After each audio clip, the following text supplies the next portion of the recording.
Morning Odisha आसंतु आजिर मुख्य खबर उपरे नजर पकाइबा पूर्वरु आपणक भल पाइबा स्वरूप गोटे गोटे लाइक निश्चय करिवे एवं चैनल को सब्सक्राइब करिवे। नंबर 1 पारादीप रे 3टी नुआ प्रकल्प शिलान्यास करिसेंती मुख्यमंत्री नवीन पटनायक पारादीप रे 3टी नुआ प्रकल्प शिलान्यास करिसेंती। जेएसडब्ल्यू उत्कल स्टील कारखाना रे 65,000 कोटी रो पुंजी निवेश करिछि। एहा द्वारा आगामी दिन रे 30,000 युववर्ग को नियुक्ति मिलिबो। सेहिपरि रिन्यू ई फ्यूएल ग्रीन अमोनिया कारखाना पई 22,000 कोटी टंका पुंजी निवेश करिछि। एहा 4,000 रोजगार सृष्टि करिवो एवं सील्स इंडिया अत्याधुनिक रासायनिक कारखाना पई पुंजी निवेश करिछि। एहा द्वारा 810 जन को नियुक्ति मिलिबो। नंबर 2 रत्न भंडार खोलिबा और गणति नै आवेदन मामला। जगन्नाथ मंदिर रत्न भंडार खोली एहा भितरे थिबा अलंकार और अन्य जिनिस गणना पई उच्च स्तरीय कमिटी अध्यक्षांकु 4 सप्ताह भितरे नियुक्ति कराजिबो। हाईकोर्ट बा सुप्रीम कोर्ट रो अवसरप्राप्त विचारपति को अध्यक्ष कराजिबो।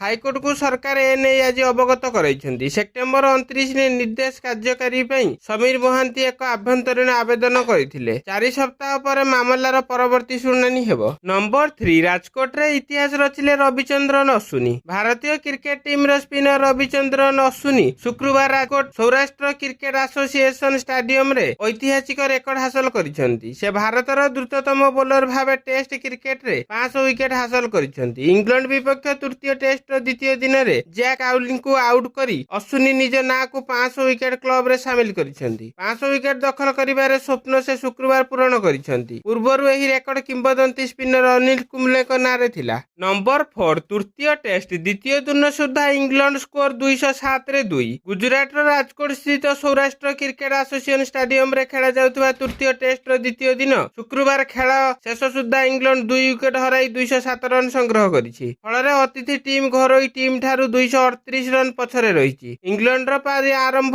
करिथिले जैक क्राउली और बेन डकेट। व्यक्तिगत भावे क्राउली 15 रन करी आउट होइथिले। उलिपो 5टी चौका गोटे छक्का सहायता रे 39 रन करिथिले। शुक्रवार रो खेल शेष सुधा बेन डकेट 133 रन और जो रूड 9 रन करी अपराजित अछंती। नंबर 5 रियापीति तोषणर विष चक्र रे फसिछि कांग्रेस कहिले मोदी। साधारण निर्वाचन जेतिकी पाखे आसुछि कांग्रेस विरोध रे प्रधानमंत्री नरेंद्र मोदी को स्वर सेतिकी शाणित हेबारे लागिछि। संसद भितरे और बाहर प्रधानमंत्री मोदी सीधा सड़क कांग्रेस उपर हमला आरंभ कर दैछन्ती। एही क्रम रे शुक्रवार पुणी थरे मोदी कांग्रेस को टार्गेट करिसन्ती। कांग्रेस एबे प्रियापीति तोषण और वंशवाद राजनीति चक्र रे फसी रहिछि। एथिपई नेता माने कांग्रेस छाडुथिबा मोदी अभियोग करिसन्ती। नंबर 6 पश्चिम बंग रे राष्ट्रपति शासन पई सुपारिश कला जातीय अनुसूचित जाति आयोग। पश्चिम बंगर संदेश खाली घटना को नै जातीय अनुसूचित जाति आयोग राष्ट्रपति पाखकु रिपोर्ट पठाइछन्ती। एही रिपोर्ट रे पश्चिम बंग पुलिस प्रशासन र असहयोगता ठारू आरंभ करी अनुसंधान रे अवहेला पर्यंत अनेक अभियोग करी पश्चिम बंग रे राष्ट्रपति शासन लागू करबाकू सुपारिश करा जाइछि। एनेई आयोग पक्षरु कहा जाय जे पश्चिम बंगर संदेश खाली रे तृणमूल कांग्रेस समर्थकଙ୍କ द्वारा महिला को निर्यातना अभियोग रे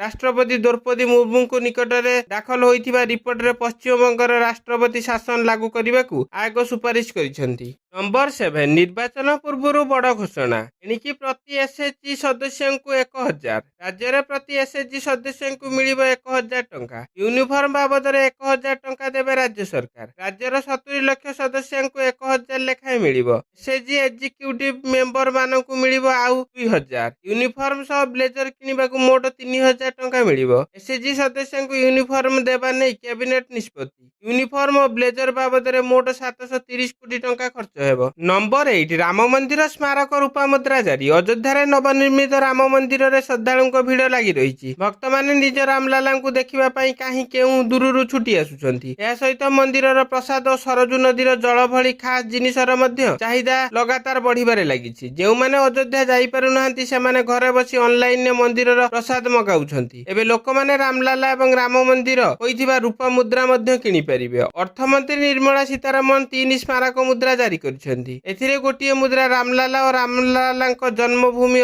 मंदिर अयोध्या रे थीम ऊपर आधारित। एही मुद्रा को सरकार ऑफिशियल साइट रु मध्य लोक किनि परिबे। नंबर 9 विधायक प्रफुल्ल सामल पुओ घरु मिलिला दामी कार सह 10 लाख टंका। भद्रक जिला भंडारीपोखरी विधायक तथा पूर्वतन मंत्री प्रफुल्ल सामल घरे गुरुवार प्रवर्तन निर्देशालय पक्षरु चढ़ाऊ होईछि। भद्रक जिलार 6टी और भुवनेश्वर 4टी स्थान को मिसाई राज्य में मोट 10टी स्थान रे केंद्रीय सुरक्षा बल ସହଯୋଗରେ ଇଡି ଅଧୀନ ଅଧିକାରୀମାନେ ଏକକାଳୀନ ଯାଞ୍ଚ କରିଛନ୍ତି। ଏହି ଯାଞ୍ଚ ବେଳେ ଶୁକ୍ରବାର ପ୍ରଫୁଲ୍ଲ ସାମଲଙ୍କ ପୁଅ ପ୍ରୟାସ କାନ୍ତିଙ୍କ ପଳାଶମଲ୍ଲୀ ଘରୁ ଦାମୀ କାର ସହ 10 ଲକ୍ଷ ଟଙ୍କା ଇଡି ଜବତ କରିଛି। Barapada school of engineering and technology ଦୁର୍ନୀତି ମାମଲାରେ ଇଡି ପକ୍ଷରୁ ଏହି ପଦକ୍ଷେପ ନିଆଯାଇଥିବା ସୂଚନା ମିଳିଛି। ନମ୍ବର 10 ବାଂଲାଦେଶରେ ହିନ୍ଦୁମାନଙ୍କ ଉପରେ ଅତ୍ୟାଚାର, ମନ୍ଦିର ଭଙ୍ଗାରୁଜା। ଗତ କିଛି ବର୍ଷ ଧରି ବାଂଲାଦେଶରେ ହିନ୍ଦୁମାନଙ୍କ ଉପରେ ଆକ୍ରମଣର ଖବର ସାମ୍ନାକୁ ଆସୁଛି। ଏବେ ନିକଟରେ ଏଠାରେ ବିଭିନ୍ନ ଜିଲ୍ଲାରେ ହିନ୍ଦୁ ଦେବୀ ସରସ୍ୱତୀଙ୍କ ପୂଜାପୀଠକୁ ଭଙ୍ଗାରୁଜା କରିଥିବାର ଖବର ଆସିଛି। କେତେକ ସ୍ଥାନରେ ହିନ୍ଦୁମାନଙ୍କ ଉପରେ ଆକ୍ରମଣ ମଧ୍ୟ କରାଯାଇଥିଲା। କେତେକ ସ୍ଥାନରେ ହିନ୍ଦୁମାନଙ୍କ ଦେଶ ଛାଡ଼ିବାକୁ ଧମକ ଦିଆଯାଇଥିଲା ଏବଂ କେତେକ ସ୍ଥାନରେ ହିନ୍ଦୁମାନଙ୍କ ଘରେ ନିଆଁ ଲଗାଇ ଦିଆଯାଇଥିଲା। ହିନ୍ଦୁମାନଙ୍କ ଉପରେ ଅତ୍ୟାଚାରର ଖବର ବାଂଲାଦେଶରୁ ପ୍ରତିଦିନ ସାମ୍ନାକୁ ଆସୁଛି।